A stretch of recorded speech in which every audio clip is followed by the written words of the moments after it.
Hello दोस्तों, स्वागत है आपका आज के वीडियो में। दोस्तों आज के वीडियो में हम बात करने वाले हैं दो बहुत ही beautiful and useful fruit plants के बारे में।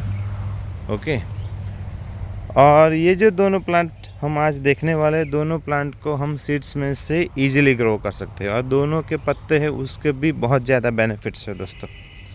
तो यहाँ पे आप देख सकते हो, पहला प्लांट ये वाला है, इसके बारे में हम बात करेंगे और उसके बाद ये प्लांट के बारे में बात करेंगे। ओके, तो ये जो पहला प्लांट है ये है पपाया का प्लांट। ओके दोस्तों, ये सारे के सारे अभी ये जो प्लांट आप देख रहे हो 1.5 फीट के आसपास की हाइट है सारे के सारे प्लांट्स की। ओके, इसको हम सीड्स में से हमने इसको सीड्स में से उगाया हुआ है। ये करीबन 2-2.5 मंथ्स के आसपास के है। आप 3 महीने पकड़ के चलो, मैक्सिमम 3 महीने में उसने इतना ग्रोथ पकड़ लिया है और सीड्स में से आप इजीली उगा सकते हो इसको।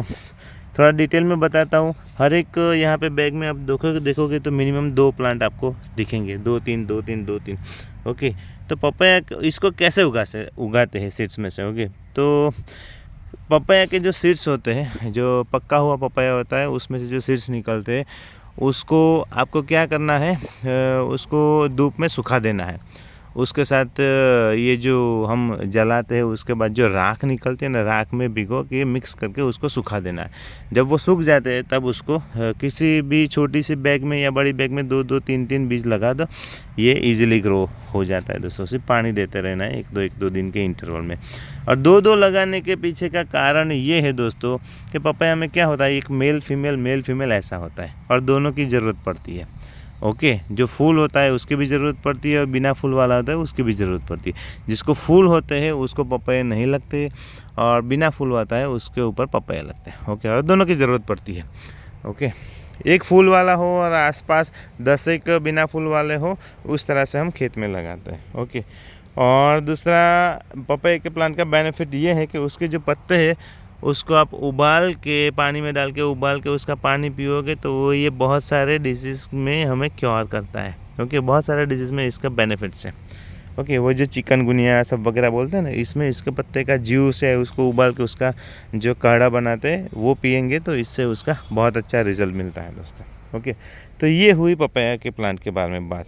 और ये एक बात ये है कि पपाया के प्लांट को ये जब 10 महीने के आसपास का हो जाता है, 10 या 11 महीने, उसके बाद ये आपको पपाया देना शुरू कर देता है। और एक पपाया के ऊपर मिनिमम आपको 30-40 किलो मिनिमम पपाया तो मिलता ही मिलता है एक पपाया से। ओके, तो ये बात हुई पपाया की और उसके बेनिफिट्स की। उसके बाद आते हैं हम ये मोरिंगा के प्लांट के बारे में बात करने के लिए। ओके, तो ये जो मोरिंगा, उसको गुजराती में हम सरगवा बोलते हैं। सरगवा के ये जो पत्ते हैं उसको सुखा के उसका जो पाउडर बनाते हैं, तो उसको जो गाउट का जो डिजीज़ है उसमें ये बहुत ही बेनिफिट है दोस्तों। इसकी जो सींग आती है वो तो बेनिफिट में है ही है, उसका तो बहुत ज़्यादा वो तो बहुत ज़्यादा यूज़फुल है। लेकिन उसका पत्ते भी हम इसके जो बजिए है वो भी बना सकते हैं, थेपले भी बना सकते हैं इसके ये जो पत्ते हैं उससे। तो ये बहुत ही बेनिफिशियल प्लांट है। ओके दोस्तों, तो उसकी जो सींग होती है वो भी है और उसके पत्ते, दोनों के बेनिफिट्स हैं। और इसको अब उगाते कैसे, तो इसको भी सेम है। उसकी जो सींग होती है उसको सुखा देनी होती है, फिर उसमें से जो सीड्स निकलता है उसको लगा दो। ये 3 महीने में इतनी हाइट पकड़ लेगा।